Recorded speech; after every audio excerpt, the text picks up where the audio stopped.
বাংলাদেশ সরকার এবং ভারত সরকার, দুই সরকার মিলে যদি কোনো চুক্তিনামা করে, চুক্তিবদ্ধ করে এবং কোনো বিষয়ের উপর তারা একে অপরকে সাহায্য করার বিষয়ে তারা চুক্তিবদ্ধ হয়, আর ওই আইন যদি লঙ্ঘন করে, তাহলে বলেন এক দেশের সরকার আরেক দেশের সরকারকে সাহায্য করবে কি করবে না?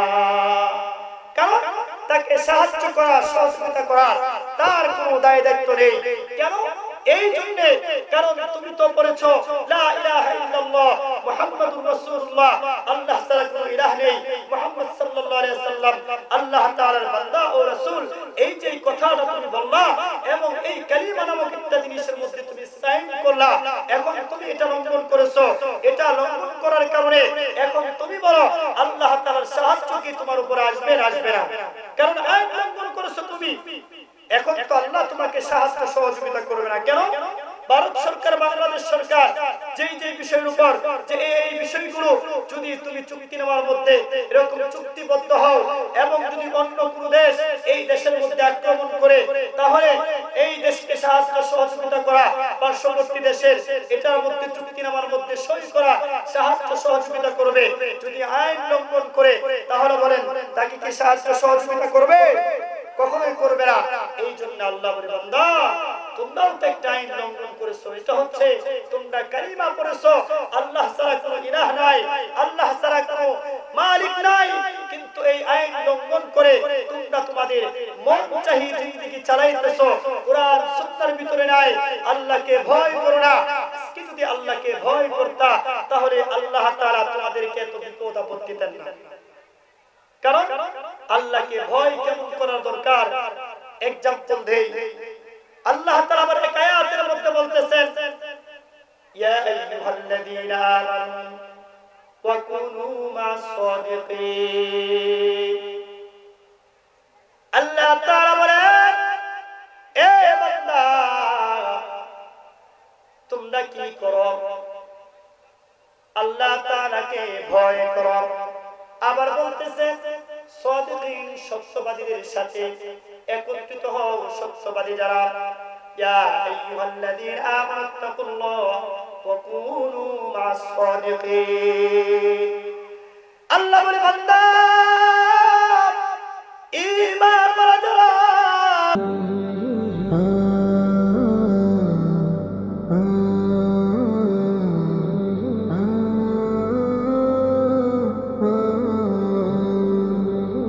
জীবন তোমার যায় রে মানুষ,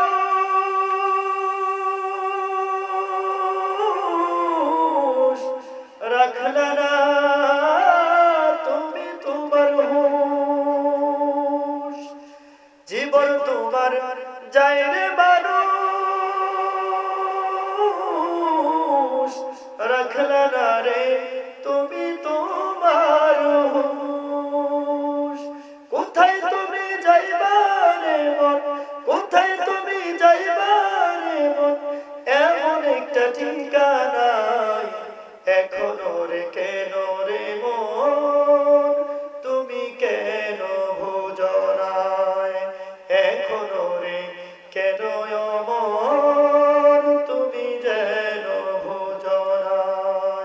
জীবন তোমার যাবে রে মন, জীবন তোমার যাবে রে মন, এমনে এমনে চলিয়া ডাকরে মন নিরিবিলি, ডাকরে মন নিরিবিলি, খোদারে না বসিয়া, ডাকরে মন নিরিবিলি, খোদারে না বসিয়া। কথা বলেন ঠিক কিনা বেঠি? মোলাই উত্তরপাড়া যুব সমাজের উদ্যোগে আজকের এই 2 দিন ব্যাপী ইসলামী মহাসম্মেলন, আজকের এই সম্মেলনের প্রথম দিনের অধিবেশনের সম্মানিত সভাপতি সাহেব এবং আজকের এই মাহফিলের সুদক্ষ পরিচালক এবং আমার সামনে উপস্থিত আছেন এলাকার গণ্যমান্য ব্যক্তিবর্গ, পর্দারের মা ও বোনেরা, সকলের প্রতি জানাই আন্তরিক মোবারকবাদ এবং অভিনন্দন। পাশাপাশি সেই মহান রব্বে কারীমের দরবারে শুকরিয়া আদায় করি যে আল্লাহ পাক রব্বুল আলামিন আমাদেরকে মাজারিসুর রহমান জান্নাতি বাগানে আসার এবং বসার জন্য তৌফিক দান করেছেন। এই জন্য আমরা দিন থেকে শুকরিয়া আদায় করি, বলি আলহামদুলিল্লাহ। আমাদেরকে এখানে আনয়ন করেছেন কে? হায়াতের মালিক কে? জীবনের মালিক কে? নেক আমলের মালিক কে? আজকে চিন্তা করে দেখেন, এই জায়গার মধ্যে যদি মমতা শ্রে আনতেন, ফাইটটা যায়, চিরা যায়, গান গাইতেন, লোকগুলো এগুলো হয়তো এই মাঠে মনে হয় জায়গা আসতো না। কিন্তু আপনারা অনেকে মনে করেন যে নামি দামি কোনো বক্তা হইলে তাহলে একটু আকর্ষণ লাগবে। আল্লাহ তাআলা আমাদেরকে, আমরা এখানে যারা আসছি, আল্লাহর নেকের ভান্ডারে কি নেকি দেওয়া কমতি আছে? কোনো বান্দার যতটুকু নেকি প্রয়োজন আল্লাহ তাআলা দিবে। আল্লাহ বলেছেন যে আমার কোন বান্দা যদি দিনই এক একটা কথা শুনে এক এক বছর নফল ইবাদত করলে যে সওয়াব হইতো, আল্লাহ তাআলা বান্দার আমলনামায় সেই সওয়াব রেখে দেন। চিল্লায়ে বলেন সুবহানাল্লাহ। এখন চিন্তা করে দেখেন, এখানে যদি দেশে প্রখ্যাত ওয়াইজ তারা আসলেও যেই কথা আল্লাহর নবী আল্লাহ বলে দিয়েছেন, এখানে আজকে যারা আলোচনা করবেন তাদের ক্ষেত্রে ওই কথা। আপনারা অনেকে ভাবতেছেন যে আজকে মনে হয় শেষের দিক দিয়া খুব মোটা তাজা বক্তা থাকবে, খুব বিশাল আলোচনা করবে। না, আজকের মাহফিলে এইরকম আমার মতোই বডি হয়তো একটু বেশি হবে। যেমন যেই উলামা ইকরাম আপনাদের সকলের নয়নের হৃদয়ের স্পন্দন, আমরা যাদেরকে চিনি, মুফতি মনিরুল ইসলাম গাজীপুরী সাহেব, তিনি আলোচনা করবেন। এবং আমার এই ওয়াজের জগতে যার মাধ্যমে আসা আমার শ্রদ্ধাভাজন ব্যক্তি মুফতি বশিরউদ্দিন শেরপুরী সাহেব, উনিও আসবেন, আলোচনা করবেন। তো আমি আপনাদের মাঝে যে আয়াতটুকু তেলাওয়াত করলাম, এটার উপর অল্প কিছু আলোচনা করব। তারপরে ইনশাআল্লাহ এই আলোচনার মাধ্যমে আপনাদের মাঝে আপনাদের কাঙ্ক্ষিত মেহমান চলে আসবেন। আল্লাহ তাআলা আমাদেরকে যে বলে দিয়েছেন, আল্লাহ তাআলা এই আয়াতের মধ্যে, আমি যে আয়াতটুকু বলেছি, এই আয়াতের মধ্যে আল্লাহ তাআলা বলেছেন বান্দাদেরকে আল্লাহ তাআলাকে ভয় করার জন্য। এখন আমরা এই যে অল্প কিছু মানুষ আছি, আমাদের ভিতরে কি শুধু ভয়ের প্রয়োজন, না এই এলাকার যত মানুষ আছে প্রত্যেকটা মানুষকে আল্লাহকে ভয় করার প্রয়োজন? কোনটা বলে? প্রত্যেককেই তো ভয় করার প্রয়োজন, ঠিক না? আল্লাহ তাআলা বলে, বান্দা যদি আমার ভয় কোন বান্দার অন্তরের মধ্যে থাকে, আমার ভয় যদি বান্দার অন্তরের মধ্যে পরিপূর্ণ থাকে, তাহলে ওই বান্দা তার ফ্যামিলি জীবন, সংসার জীবন, চাকরি জীবন, প্রত্যেকটা জায়গার মধ্যে বান্দার সফলতা অর্জন করবে। বলেন সুবহানাল্লাহ। আল্লাহ তাআলা কোরআনুল কারীমের মধ্যে বলেন, মালিক আল্লাহ তাআলা আমাকে আপনাকে জানিয়ে দেয়, বান্দা আল্লাহ তাআলা এই কথা বলতেছেন, ইয়া আইয়ুহাল্লাযীনা আমানু, সুন্দর করে ডাক দিয়ে মালিক আল্লাহ আমাকে আপনাকে বলে দেয়, ঈমানওয়ালার কথা বলেন। বান্দারে কোন হিন্দুকে বলে নাই, কোন বৌদ্ধকে, খ্রিস্টানকে বলে নাই।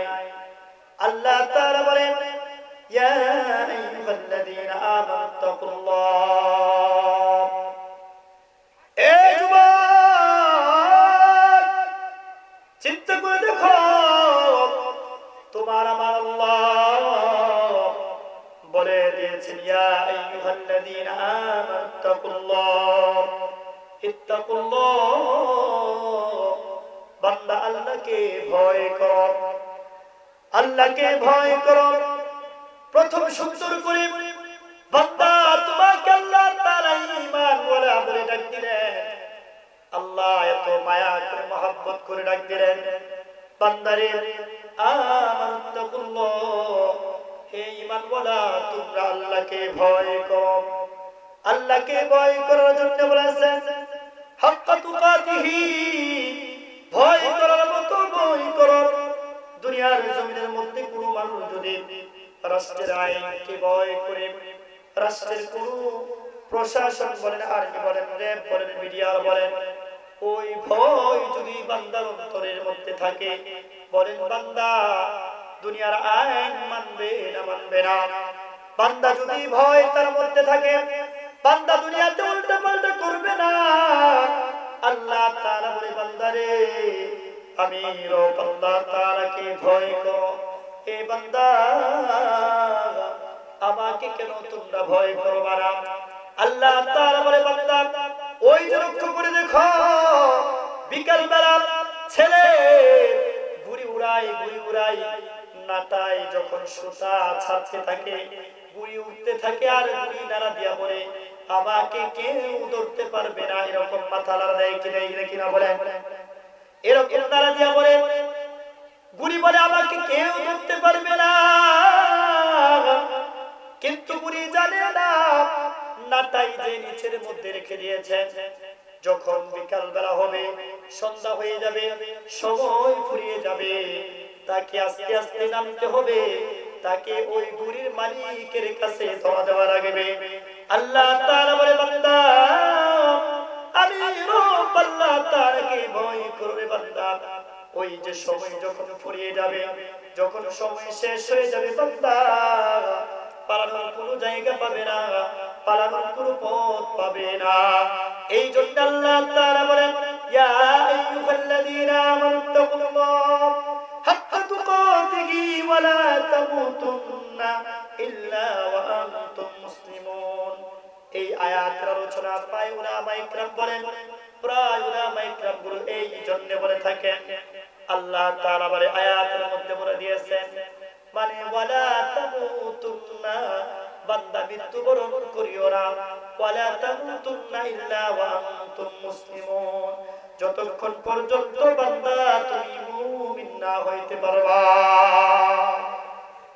আল্লাহ বলে দিয়েছেন বান্দা আমাকে ভয় করো ভয় করার মতো ভয় করো আজকে চিন্তা করে দেখেন মানুষের মধ্যে আজকে যদি ভয় থাকে ওই মানুষগুলো কি অন্যায় করবে বলেন মানুষ অন্যায় করবে না আজকে যে আমরা এখানে আসি আজকে বর্তমান এমন একটা পরিস্থিতি এমন একটা সময় যে আমরা ইউটিউব ফেসবুকের মধ্যে আলোচনা শুনি মানে আলোচনা শোনার মাধ্যমে আগে একটা জামানা ছিল মানুষগুলো আলোচনা শুনতেন হেজাক লাইট এরকম বলে জ্বালায় আমরা শুনতাম যে ওইভাবে আলোচনা বক্তারা ওয়াজ করতেন শুনতেন ওইটার মধ্যে শ্রোতার মধ্যেও পরিবর্তন আসতেন এবং বক্তার মধ্যেও পরিবর্তন আসতেন বর্তমান যে অবস্থা আমরা ইউটিউব ফেসবুক নিয়ে বসে থাকি যে ওখান থেকে আলোচনা শুনবো আমরা যেমন ডিজিটাল আমাদের ইবাদত বন্দেগীও ডিজিটাল কথা বলেন ঠিক কিনা বেঠিক এই জন্য ভাই আমি প্রায় সময় বলে থাকি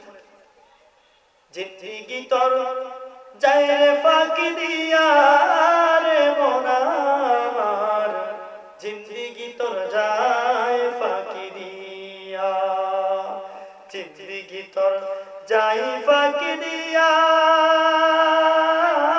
রে মন আমার জিন্দেগি তোর যায় ফাঁকি দিয়া আমার করলার মন এই না দুনিয়া মইরা গেলে পহিরা থাকবা আমার কোনো কিছু নাহি রবে লাগিয়া রে বন্ধু আমার কিছু নাহি রবে লাগিয়া জিন্দেগি তোর যায় রে ফাঁকি দিয়া রে মন আমার জিন্দেগি তোর যায় ফাঁকি দিয়া এ মুসলমান বাবার আমার চিন্তা করে দেখো জিন্দেগি তোমার কোন দিকে যায় রে ফাঁকি দিয়া নিজের মনটাকে জিজ্ঞাসা করো রাত্রিবেলা যখন শুইতে যাইবা বালিশের সাথে মাথা ঢালা গাইয়া চিন্তা করবা আমার বিবি আমার সন্তান আমার বাচ্চা আমার ব্যবসা আমার চাকরি আমার টাকা পয়সা আমার ধন দৌলত আমার কিন্তু চিন্তা করে রাখো আল্লাহর ভয় যদি তোমার মধ্যে থাকে তোমার মধ্যে যদি আল্লাহর ভয় কাজ করে ওই ভয়ের মাধ্যমে বান্দা তুমি আল্লাহর জান্নাত কামাই করতে পারবা আর যদি ভয় তোমার মধ্যে না থাকে বান্দা জীবনেও আল্লাহ তাআলার জান্নাত তুমি পাইবা না এই জন্য উলামায়ে কিরাম বলে এ মুসলমান আল্লাহকে ভয় করো ভয় করো। যতক্ষণ পর্যন্ত আল্লাহকে পরিপূর্ণ ভয় না করবে ততক্ষণ পর্যন্ত মুমিন হইতে পারবে না। আর এক আয়াতের মধ্যে আল্লাহ তাআলা বলেন ওয়ামা من ورقة إلا يعلمها ولا حبة في ظلمات الأرض ولا رطب ولا يابس إلا في كتاب مبين الله تعالى বলে বান্দা ও আমার বান্দা রে নিজেকে প্রশ্ন করে দেখো আল্লাহ তাআলা বলেন ওয়ামা তাসকুতু মিন ওয়ারাকা আল্লাহ তাআলা বলেন এই যে বান্দা চিন্তা করে দেখো তুমি চিন্তা করে দেখো গভীর জঙ্গল বলো মাটির নিচে বলো এই আয়াতের মধ্যে উলামায়ে কেরাম বলেন ওয়ামা তাসকুতু মিন ওয়ারাকাতিন ইল্লা ইয়ালামুহা ওয়ালা হাববাতিন ফি যুলুমাতিল আরদি ওয়ালা রাতবিন ওয়ালা ইয়াবিসিন ইল্লা ফি কিতাবিন মুবিন আল্লাহ বলে বান্দা ওই যে গভীর জঙ্গলের মধ্যে গাছের একটা পাতা ছোট পাতা কখন পড়বে কোন সময় পড়বে কেমনে পড়বে কেউ জানে না জানেন কে পৃথিবীর জমিনে কেউ জানে না আল্লাহ বলে বান্দা আমি জানি ওই যে মাটির নিচে একটা গাছ বান্দা রোপণ করে ওই গাছের ওই বিচিটা কতটুকু গজাইলো কতটুকু গজাইলো না এটার খবর পৃথিবীর জমিনে কেউ জানে না জানেন কে আল্লাহ এই আয়াতের মধ্যে বলেন বান্দা এই যে তোমরা অন্যায় অপরাধ করতেছো মনে করতেছো কেউ তো জানবে না কেউ বুঝবে না কেউ এই খবর নিতে পারবে না আমি অন্ধকারে আড়ালে গোপনে অন্যায় অপরাধ করব আল্লাহ বলে বান্দা তোমরা নিজে কেমন মনে করো না যে আমি রব আল্লাহ দেখি না আমি আল্লাহ দেখি আমি আল্লাহ ধরি না আমি আল্লাহ ধরি না ধরলে কিন্তু ছাড়ি না কথা বলেন ঠিক কিনা বেঠে আল্লাহ তাআলা বলে বান্দা ইন্না ফিরআউনা ওয়া হামানা ওয়া কারুন ফিরআউনের দিকে তাকাও কারুনের দিকে তাকাও মুসা পয়গম্বর সাল্লাল্লাহু আলাইহি ওয়াসাল্লামের বিরুদ্ধে একজন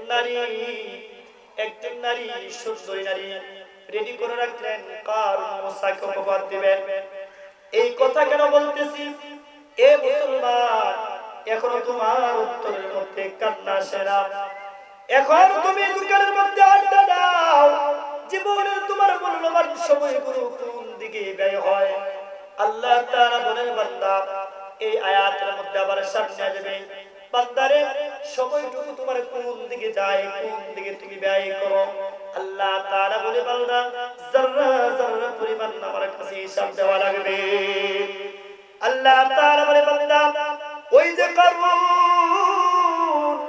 মুসা কে অপবাদ দেওয়ার জন্য একজন সুন্দরী রমণী নারী ফিট করে দিলেন মুসা বললেন মুসাকে অপমান করার জন্য কারুন রেডি করলেন কারুন বলেন এ সুন্দরী রমণী আমি তোমাকে স্বর্ণ মুদ্রা টাকা পয়সা দিব যদি তুমি কারুনের বিরুদ্ধে এরকম বড় মজলিসের মধ্যে অপমান করবে আজকে চিন্তা করে দেখেন যেই সকল উলামায়ে কেরামকে বেইজ্জতি করে জেল জরিমানা জুলুম করে শরীর এরকম শিকল বেড়ি লাগাইয়া যাদেরকে কষ্ট দিয়েছে ওই মানুষটা বাংলার জমিন থেকে কখন পলায়ন করবে কখন পলায়ন করেছে কেউ জানে না জানেন কে বলেন আল্লাহ কারণ এমন সময় চলে গেছে আল্লাহ তাআলা বলে আমি আল্লাহ কাউকে ধরি না ধরলে কিন্তু আবার বান্দা ছাড়ি না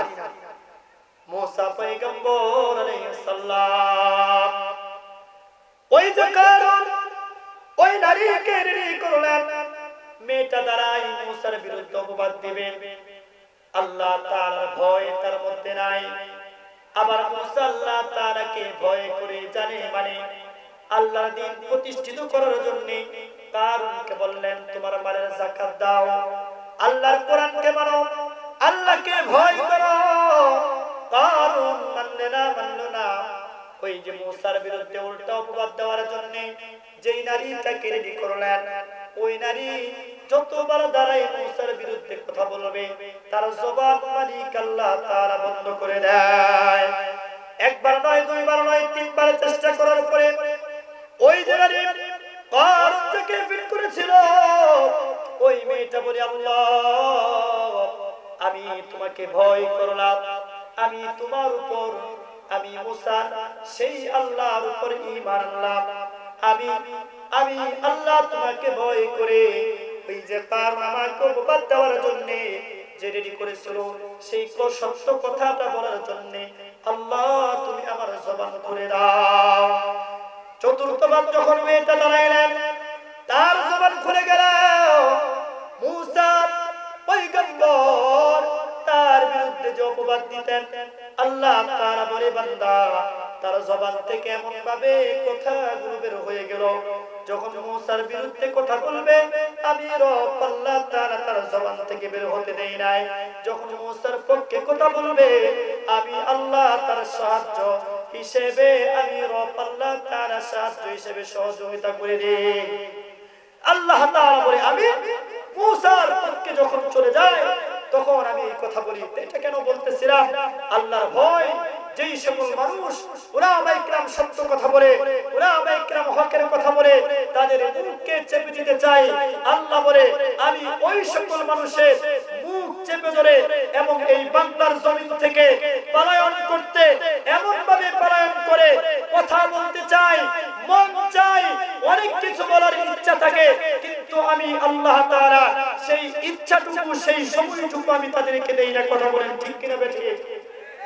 আল্লাহ তাআলা বলে বান্দা আমাকে যদি ভয় করতে দুনিয়ার কোন আইন, ইহুদি, খ্রিস্টান, নাসারা ওদের আইন যদি প্রাধান্য না দিয়ে কোরআনকে প্রাধান্য দিতে, তাহলে আমি আল্লাহ তাআলা তোমার এই হাল করতাম। আল্লাহ তাআলা তারপরে বলেন লা ইউআযিবু আযাবাহু আহাদ। আল্লাহ কেন বলে বান্দারে আল্লাহ তাআলাকে ভয় করার জন্য, এই জন্য মালিক আল্লাহ তাআলা বলে বান্দা এমন ভাবে ভয় করবে। আল্লাহ বলেন লা ইউআযিবু আযাবাহু আহাদ। বান্দারে আমার মতো আযাব, আমার মতো পাকড়াও কেউ করতে পারবে না। ওয়ালা ইউসিকু ওয়াসাতাহু আহাদ। এই দুইটা আয়াতের মধ্যে আল্লাহ তাআলা বলে বান্দা আমার মতো আযাব পৃথিবীর জমিনে কেউ দিতে পারবে না। বান্দা তোমাকে দুনিয়ার আইন আরবি বলো, রেপ বলো, বিডিআর বলো, দুনিয়ার কোন প্রশাসন মানুষ যদি তোমাদেরকে নিয়ে যায়, তুমি কান্না করো, কান্নার বাড়া করো, তারপরে তোমাকে ছেড়ে দেয়, তোমাকে আর আঘাত করে না, তোমাকে আর মারতে চাই না, একটু মায়া লাগে, একটু দয়া লাগে, তারপরেও তোমাকে কষ্ট দেয় না। আর আল্লাহ বলে বান্দা আমার এমন আযাব হবে, আমি তোমাদের কেমন ভাবে পাকড়াও করব, আমার মতো আযাব ওই যে দুনিয়া আখিরাত, ওই দুনিয়াতে কেউ তোমাদেরকে দিতে পারবে না। আল্লাহ বলে বান্দা নিজের বিবেকটাকে প্রশ্ন করো, কোন দিকে তোমার জীবনটা যায়, কোন দিকে যায় রে বান্দা। এমন একটা জামানা ছিল, ওই যে জামানা চিন্তা করে দেখেন, আগের একটা জামানা ছিল, ওই জামানার মসজিদগুলো টাইলস করা ছিল না, মোজাইক করা ছিল না, এয়ার কন্ডিশন ছিল না, মসজিদগুলো কাঁচা ছিল কিন্তু মুসল্লিগুলো পাকা ছিল। কথা বলেন ঠিক কিনা? এমন একটা জামানা চলে আসছে, আল্লাহ বলেন বান্দা মসজিদগুলো পাকা হয়েছে কিন্তু মুসল্লিগুলো কাঁচা হয়ে গেছে।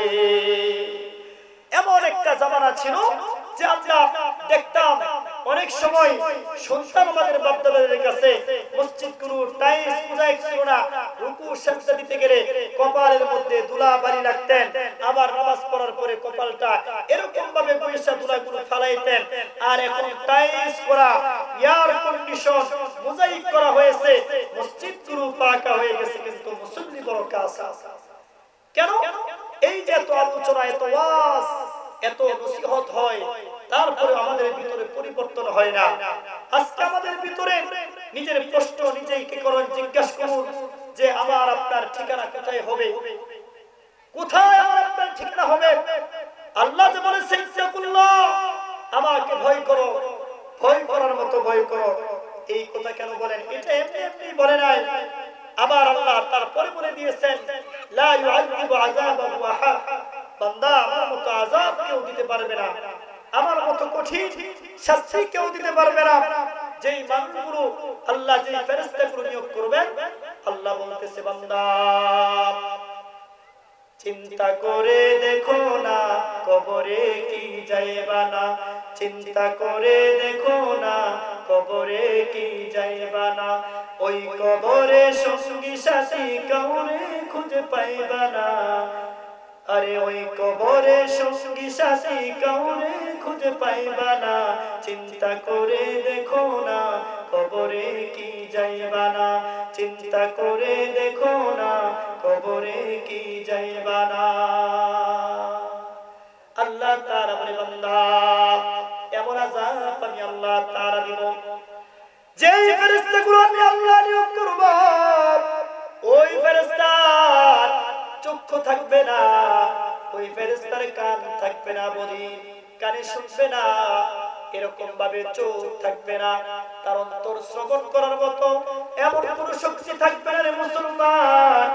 ওই যে চিন্তা করে দেখো আজকে যুবক ভাই, চিন্তা করে দেখো আল্লাহ তাআলা তোমাকে আমাকে কিসের জন্য পাঠাইলেন? এই যে যৌবনকাল, আল্লাহ তাআলা বলে বান্দা যখন তুমি বৃদ্ধ হয়ে যাও তখন তোমার জিন বাপ চলে আসে। আল্লাহ বলে বান্দা আমাকে তোমরা ভয় করো, আমাকে ভয় করো।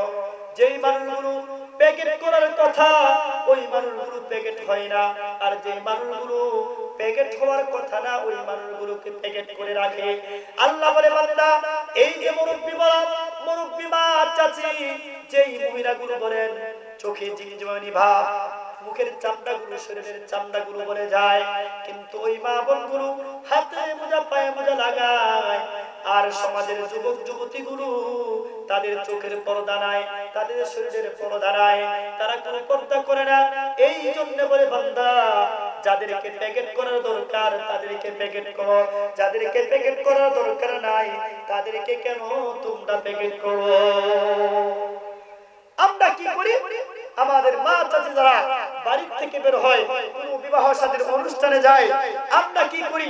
আমরা আমাদের ওই মা চাচিকে বলি এই ভয়ের মতো বই করতে হবে, কারণ এমন ভাবে তাকে প্যাকেট করায় যে হাক্কা তুকাতিহি ওয়া লা তামুতুন্না ইল্লা ওয়া আনতুম মুসলিমুন।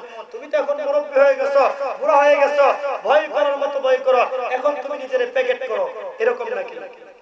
এমন অবস্থা হয় যে আমরা ভয় করার মতো ভয় করি, আবার প্যাকেট করার মতো মুরব্বিগুলোরে প্যাকেট করি।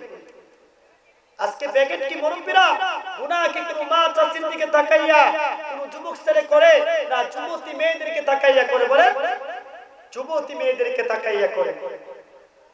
আজকে চিন্তা করে দেখে রাহমাতুল লিল আলামিন নবী উতবা ইবনে রবিয়া, যেই নবীকে আল্লাহ নবীকে দুনিয়ার রাজত্ব বলেন, দুনিয়ার সেই শান সম্পদ মর্যাদা ক্ষমতা দেওয়ার জন্য উতবা ইবনে রবিয়া আল্লাহ নবীকে প্রস্তাব দেয়, পয়গম্বর সাল্লাল্লাহু আলাইহি ওয়াসাল্লামকে প্রস্তাব দেয়। আজকে এই জন্য তো দেখবেন আপনারা অনেকে বলেন যে উলামা ইকরামের মধ্যে মিল নেই। উলামা ইকরাম তো হকের জানদা নিয়ে কথা বলে, যেখানে বাতিল আছে এখানে হক কখনোই মানে পরিপূর্ণ করতে পারবে না, কারণ যেই জায়গার মধ্যে বাতিল আছে এখানে হকের কথা বলবেই এবং বাতিলকে প্রতিহত করার জন্য যা করার দরকার উলামা ইকরাম তাই করবে। কথা বলেন ঠিক কিনা বেঠি? এই জন্য আজকে দেখবেন উলামা ইকরাম হক কথা বলে, এই জন্য বলে উলামা ইকরাম আল্লাহকে ভয় করে, ভয় করার মতো ভয় করে। এই জন্য আমি আপনাদেরকে বলবো আল্লাহ তাআলা যেই কথাগুলো বলতেছেন, আল্লাহ বলেন যে আমাকে ভয় করবে। এখন এই ভয় করার মধ্যে থেকে আল্লাহ তাআলা বলেন, আল্লাহ কি বলে যে আমাকে ওই মানুষগুলো যদি ভয় করে এবং ভয়ের জীবন পরিচালনা করে, আমি আল্লাহ তাআলা ওই মানুষগুলো থেকে এক শ্রেণীর মানুষগুলোকে আমার আরশের নিচে ছায়া দান করব। কথা বলেন সুবহানাল্লাহ। আল্লাহ তাআলা বলে আমাকে যদি ভয় করে এবং ভয় করে নিজের জীবনটা পরিচালনা করে সংসার পরিচালনা করে ওই শ্রেণীর মানুষগুলো থেকে এক শ্রেণীর মানুষগুলোকে কাল কিয়ামতের দিনে আমার আরশের নিচে ছায়া দান করব। আল্লাহ এই কথা বলেন। আল্লাহ রাব্বুল আলামিন বলে বান্দা ওই যে মানুষ সেই মানুষগুলোকে আমার আরশের নিচে ছায়া দান করব। যেই মানুষগুলো রব আল্লাহ তাআলাকে ভয় করবে বান্দা ওই মানুষগুলোকে আমার আরশের নিচে ছায়া দান করব। ওই মানুষগুলো কারা? ওই মানুষগুলো যেই মানুষগুলো সমাজের মধ্যে ন্যায় প্রতিষ্ঠিত করবে, ওই মানুষগুলো যেই মানুষগুলো আল্লাহ আল্লাহর রাসূলের দ্বীনকে কায়েম করার জন্য চেষ্টা করবে। আমি আমার শ্রদ্ধাভাজন ব্যক্তি যার জবান থেকে শুনেছিলাম মুফতি মনিরুল ইসলাম গাজীপুরী সাহেব বলেছিলেন একটা কথা, আমরা যেই কালিমা পড়েছি কালিমা লা ইলাহা ইল্লাল্লাহ, এই যে কালিমা পড়লাম কালিমার মধ্যে পরিপূর্ণ অটল নেই। এখানে আমরা বলেছি কালিমা লা ইলাহা ইল্লাল্লাহ, আল্লাহ ছাড়া কোনো ইলাহ নাই, আল্লাহ ছাড়া কোনো রব নাই। এই যে আমরা কালিমা নামক লা ইলাহা ইল্লাল্লাহ বলে আল্লাহর উপরে ঈমান এনে ভয়ের মাধ্যমে মালিককে ভয় করব, ভয়ের মাধ্যমে জীবন পরিচালনা করব। কালিমা নামক একটা বাক্য আমরা পড়লাম, এটার মধ্যে সাইন করলাম, সই করলাম, কিন্তু এই যে কালিমা আমরা এই কালিমার আইন লঙ্ঘন করেছি। এই লঙ্ঘন করার কারণে আল্লাহ তাআলা বলেন, এক্সাম্পল দেই, বাংলাদেশ সরকার এবং ভারত সরকার দুই সরকার মিলে যদি কোনো চুক্তি না করে, চুক্তিবদ্ধ করে এবং কোন বিষয়ের উপর তারা একে অপরকে সাহায্য করার বিষয়ে তারা চুক্তিবদ্ধ হয়, আর ওই আইন যদি লঙ্ঘন করে, তাহলে বলেন এক দেশের সরকার আরেক দেশের সরকারকে সাহায্য করবে কি করবে না? কারণ তাকে সাহায্য করা, সহযোগিতা করা তার কোনো দায় দায়িত্ব নেই। কেন? এই জন্য, কারণ তুমি তো পড়েছো লা ইলাহা ইল্লাল্লাহ মুহাম্মাদুর রাসূলুল্লাহ, আল্লাহ ছাড়া কোনো ইলাহ নেই, মুহাম্মদ সাল্লাল্লাহু আলাইহি ওয়াসাল্লাম আল্লাহ তাআলার বান্দা ও রাসূল। এই যে কথাটা তুমি বললা এবং এই কালিমা নামক একটা জিনিসের মধ্যে তুমি সাইন করলা, এখন তুমি এটা লঙ্ঘন করেছো। এটা লঙ্ঘন করার কারণে এখন তুমি বলো আল্লাহ তাআলার সাহায্য কি তোমার উপর আসবে না আসবে না? কারণ আইন লঙ্ঘন করেছো তুমি, এখন তো আল্লাহ তোমাকে সাহায্য সহযোগিতা করবে না। কেন?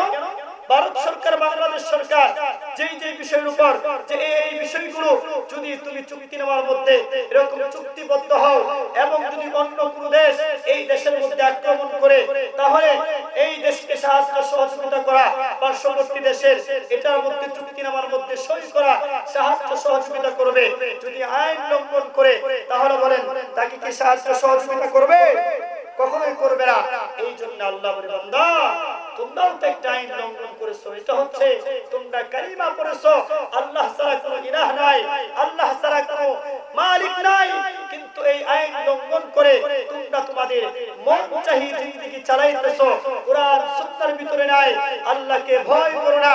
আজকে যদি আল্লাহকে ভয় করতা, তাহলে আল্লাহ তাআলা তোমাদেরকে এত বিপদ আপদ দিতেন না। কারণ আল্লাহকে ভয় কেমন করার দরকার এক্সাম্পল দেই।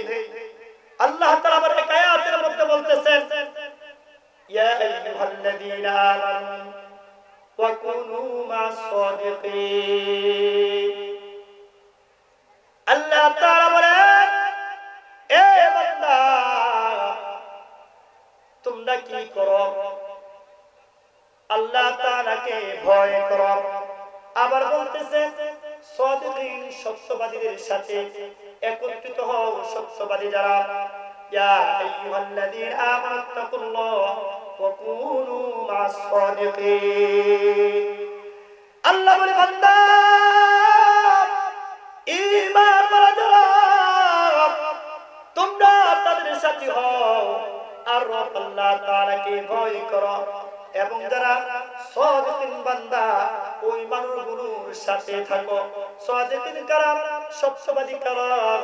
ওই যে তাকাইয়া দেখো, উতবা ইবনে রবিয়া আল্লাহর নবী সাল্লাল্লাহু আলাইহি ওয়াসাল্লামকে বলেন, আল্লাহর নবী সাল্লাল্লাহু আলাইহি ওয়াসাল্লাম যখন মক্কা মদিনা কালিমার দাওয়াত দেয়, মানুষগুলোকে ঈমানের দাওয়াত দেয়, পরকালের কথা বলে আল্লাহর নবী যখন এই কথাগুলো বলেন, উতবা ইবনে রবিয়া চিন্তা করে দেখলেন আবু জাহেল, উতবা, শাইবা তারা উতবা ইবনে রবিয়াকে প্রেরণ করলেন, যাও ভাতিজা মুহাম্মদকে বলো আমাদের বাপ দাদার ধর্ম থেকে, আমাদের বাপ দাদার যেই ধর্ম ছিল ওই ধর্মটাকে আমাদের পালন করতে না করে আমাদের বাপ দাদার ধর্মটা যাতে টিকে থাকে ওটা থেকে যাতে নিষেধ না করে।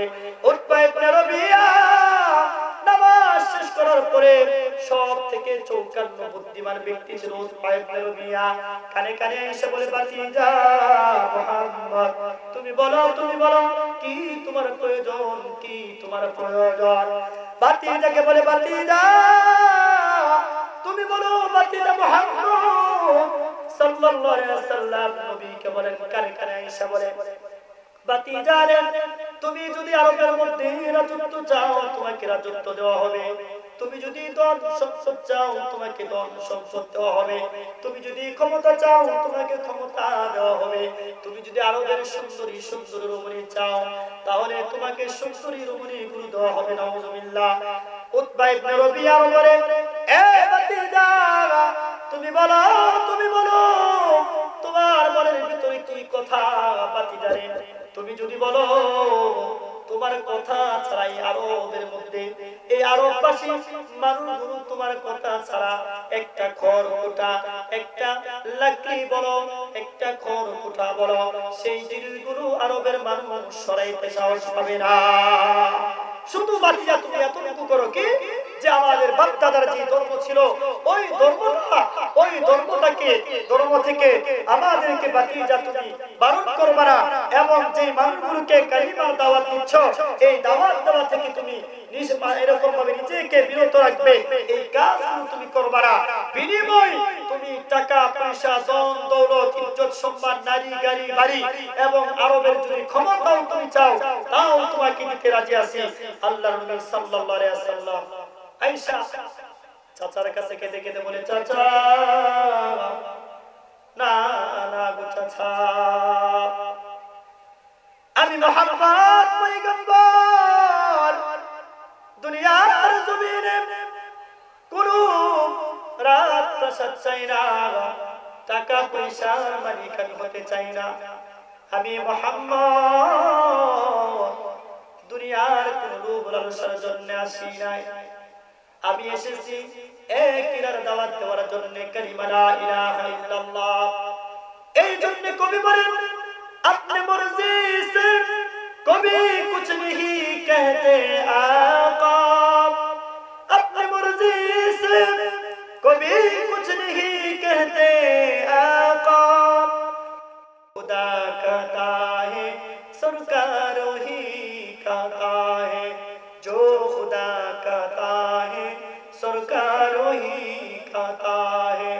ए मुसलमान भावा, আল্লাহর নবী বলেন আপনি মর্জি সে কবি কুছ नहीं कहते आका। নবী আবার বলেন, এ চাচা আমি নিজে থেকে কোনো কথা বলি না, আমার নিজের মন গড়া কোনো কথা বলি না, আপনি মর্জি সে কবি কুছ नहीं कहते आका।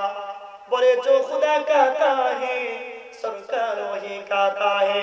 কবি বলেন আমার মালিক আল্লাহ যা বলে আমার নবী তাই বলে, নবী নিজের থেকে কোনো কথা বলে না।